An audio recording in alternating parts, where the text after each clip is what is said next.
วันนี้อับดุลไททูบจะพาทุกคนไปรู้จักกับ4กฎหมายเกาหลีใต้ที่ได้รับแรงบันดาลใจมาจากไอดอลคนดังเกาหลีถึงขั้นนำชื่อของพวกเขามาตั้งเป็นชื่อกฎหมายเลยทีเดียวครับทั้งกฎหมาย JYJ คุ้มครองสิทธิแรงงานในอุตสาหกรรมบันเทิงกฎหมายซอลลี่ต่อต้านการบูลลี่บนโลกออนไลน์กฎหมายคูฮาร่าที่มอบสิทธิจัดการมรดกอย่างเป็นธรรมให้กับคนในครอบครัวและรวมถึงกฎหมายอีซึงกิที่คุ้มครองศิลปินจากการถูกบริษัทหรือต้นสังกัดโกงไปติดตามกันได้เลยครับ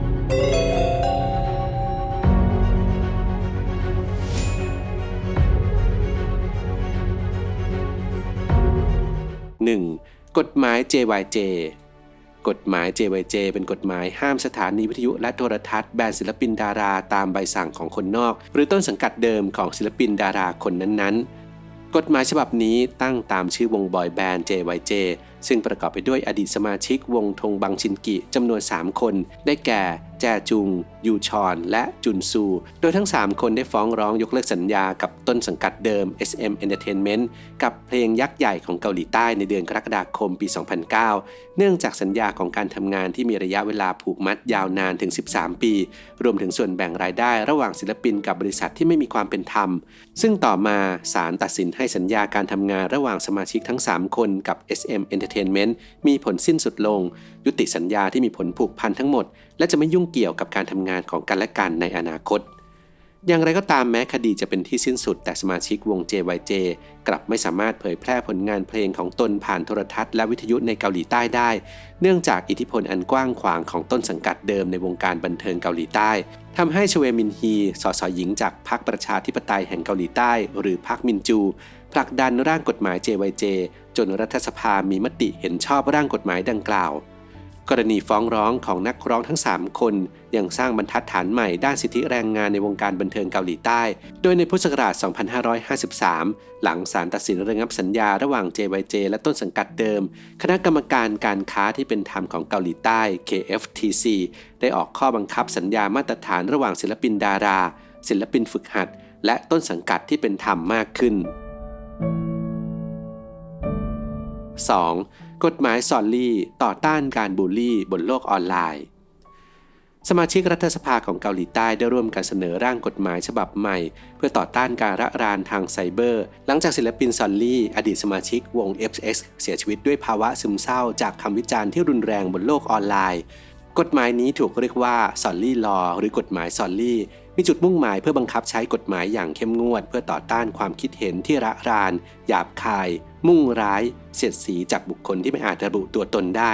โดยกฎหมายฉบับนี้ได้รับการสนับสนุนจากองค์กรมากมายรวมทั้งดารานักแสดงและคนดังร่วม200คนที่เคยหรือมีคนใกล้ชิดตกเป็นเหยื่อของไซเบอร์บูลลี่หลังจากที่ซอลลี่ลอประกาศใช้ก็ได้มีการออกประกาศให้สำนักข่าวออนไลน์ทุกสำนักปิดช่องคอมเมนต์ในหน้าข่าวบันเทิงทั้งหมด 3. กฎหมายคูฮาร่าปกป้องมรดกลูกที่ถูกแม่ทิ้ง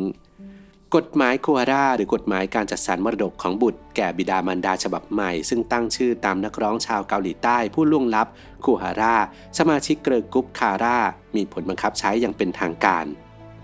กฎหมายคูฮาร่ามีสาระสำคัญคือเพื่อแก้ไขการจัดสรรปันส่วนมรดกของบุตรที่เสียชีวิตโดยไม่ได้ทำพินัยกรรมให้มีความเป็นธรรมมากขึ้นโดยกฎหมายการจัดสรรมรดกของบุตรฉบับเดิมของเกาหลีใต้ระบุว่าหากบุคคลใดที่ยังไม่ได้จดทะเบียนสมรสตามกฎหมายเสียชีวิตลงโดยไม่ได้ทำพินัยกรรมเอาไว้ผู้รับมรดกลำดับแรกคือบิดามารดาของบุคคลผู้นั้นโดยแบ่งสัดส่วนมรดกระหว่างกันที่ 50-50 ยกเว้นกรณีฆาตกรรมในครอบครัวหรือการปลอมแปลงเอกสารแต่กฎหมายคูฮาร่าซึ่งเป็นกฎหมายฉบับใหม่ระบุว่าบิดามารดาที่ละเลยการปฏิบัติหน้าที่ในการเลี้ยงดูบุตรหรือกระทำการละเมิดต่อบุตรของตนไม่ว่าทางใดทางหนึ่งหรือกระทำความผิดอาชญากรรมร้ายแรงต่อบุตรของตนจะไม่มีสิทธิรับมรดกของบุตรที่เสียชีวิตโดยญาติหรือผู้ปกครองคนอื่นสามารถยื่นคำร้องต่อศาลเยาวชนและครอบครัวให้พิจารณาคุณสมบัติของบิดามารดาของผู้เสียชีวิตว่าผิดหลักเกณฑ์การรับมรดกของบุตรหรือไม่หากศาลพิจารณาแล้วพบว่าบิดาหรือมารดามีคุณสมบัติบกพร่องในการเลี้ยงดูบุตรบิดามารดาเหล่านั้นจะไม่มีสิทธิในการรับมรดกของบุตรที่เสียชีวิตแล้วโดยเด็ดขาดการผลักดันกฎหมายคูฮาร่าเริ่มขึ้น หลังจากที่คูอินโฮพี่ชายของคูฮาร่าฟ้องร้องต่อศาลว่ามารดาผู้ให้กำเนิดตนและน้องสาวของเขาคูฮาร่าไม่สมควรได้รับสิทธิในการรับมรดกของน้องสาวที่เสียชีวิตเพราะมารดาของตนได้หย่าร้างกับบิดามาเป็นเวลานานแล้วและไม่ได้มีส่วนในการเลี้ยงดูหรือส่งเสียค่าเล่าเรียนรวมถึงค่าใช้จ่ายอื่นๆแก่ตนและน้องสาวแต่อย่างใดต่อมาศาลตัดสินว่าให้แบ่งมรดกของคูฮาร่าให้แก่ผู้เป็นบิดาและมารดาในสัดส่วน 60-40 แทนการแบ่งแบบเดิมคือ 50-50 ซึ่งหลังจากนั้นพี่ชายของคูฮาร่าได้ยื่นคำร้องเสนอร่างกฎหมายการจัดสรรมรดกฉบับใหม่ต่อรัฐสภาเกาหลีใต้โดยมีประชาชนชาวเกาหลีใต้ร่วมลงชื่อสนับสนุนร่างกฎหมายดังกล่าวมากกว่า 100,000 คนในระยะเวลาเพียง 17 วันส่งผลให้ร่างกฎหมายนี้ได้รับการพิจารณาครั้งแรกในประชุมสภาวิสามัญครั้งที่ 20 แต่ร่างกฎหมายไม่ผ่านการพิจารณาในรอบแรกอย่างไรก็ตามรัฐสภาเกาหลีพยายามผลักดันร่างกฎหมายคูฮาร่าอีกครั้งในการประชุมสภาสมัยวิสามัญครั้งที่ 21 และที่ประชุมมีมติผ่านร่างกฎหมายดังกล่าวอย่างเป็นทางการในการประชุมครั้งนี้อย่างไรก็ตามกฎหมายคูฮาร่าที่เพิ่งมีผลบังคับใช้อย่างเป็นทางการไม่สามารถบังคับใช้ย้อนหลังกับกรณีการจัดสรรมรดกของคูฮาร่าได้แต่อย่างน้อยกฎหมายฉบับนี้ก็ได้สร้างบรรทัดฐานใหม่ให้กับประเทศเกาหลีใต้เลยทีเดียวครับ 4. กฎหมายอีซึงกิกฎหมายคุ้มครองศิลปินหลังมีศิลปินโดนต้นสังกัดโกงเงินที่ผ่านมาใครที่ติดตามวงการบันเทิงเกาหลีก็มักจะเห็นเหล่าศิลปินทำงานอย่างหนักมาตลอดทั้งซ้อมร้องซ้อมเต้นรับงานแสดงคอนเสิร์ตออกรายการวาไรตี้ทว่าการทำงานอย่างหนักของพวกเขานั้นอาจจะไม่ได้รับค่าตอบแทนที่สมควรแต่เหตุการณ์ดังกล่าวอาจไม่เกิดขึ้นอีกแล้วเพราะเมื่อเดือนเมษายนที่ผ่านมารัฐบาลเกาหลีใต้ได้ผ่านร่างกฎหมายฉบับใหม่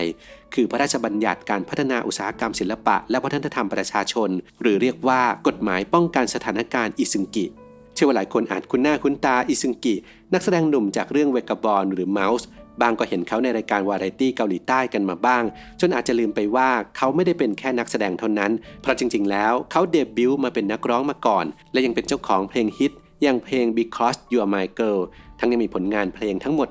137เพลงนับปี 2023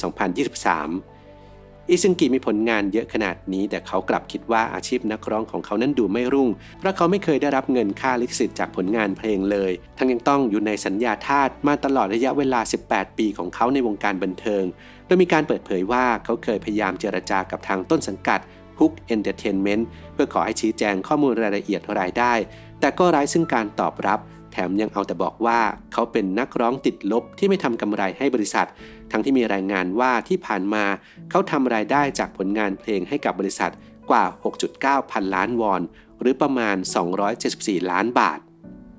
จากเหตุการณ์ในครั้งนั้นก็ทำให้เกิดการผลักดันกฎหมายเพื่อคุ้มครองศิลปินขึ้นมาจนเกิดเป็นร่างกฎหมายการพัฒนาอุตสาหกรรมศิลปะและวัฒนธรรมประชาชนที่เพิ่งผ่านสภาไป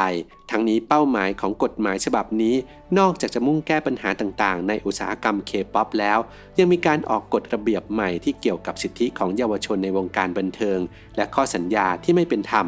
โดยรายละเอียดของร่างกฎหมายฉบับนี้ระบุว่าค่ายต้นสังกัดจะต้องเปิดเผยรายได้ทั้งหมดให้ศิลปินอย่างน้อยปีละ1ครั้งหรือเมื่อใดก็ตามที่ศิลปินเรียกร้อง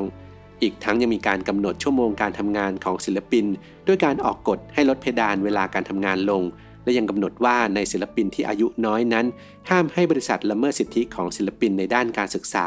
เช่นการให้ออกจากโรงเรียนห้ามการส่งเสริมสิ่งที่เป็นอันตรายต่อสุขภาพอย่างการลดน้ำหนักรวมถึงการสั่งให้ตัวเองต้องดูดีขึ้นเป็นต้นท้ายที่สุดนี้อับดุลไททูบขอแสดงความยินดีกับอีซึงกิที่เพิ่งเข้าพิธีวิวาห์กับนักแสดงสาวอีดาอินด้วยนะครับนอกจาก4กฎหมายข้างต้นที่เรานำเสนอไปจริงๆแล้วยังเคยมีการนำเสนอกฎหมาย BTS ซึ่งเพื่อต้องการยกเลิกการเกณฑ์ทหารให้หนุ่มๆบอยแบนด์เกาหลีวง BTS ผู้สร้างประวัติศาสตร์หน้าใหม่ให้แก่วงการ K-POP แต่ร่างกฎหมายนี้ก็ได้ถูกปัดตกไป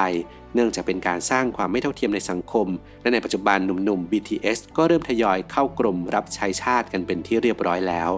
ใครที่รู้จักกฎหมายเกาหลีใต้ชื่อเฉพาะอีกบ้างสามารถแบ่งปันในความคิดเห็นได้เลยนะครับ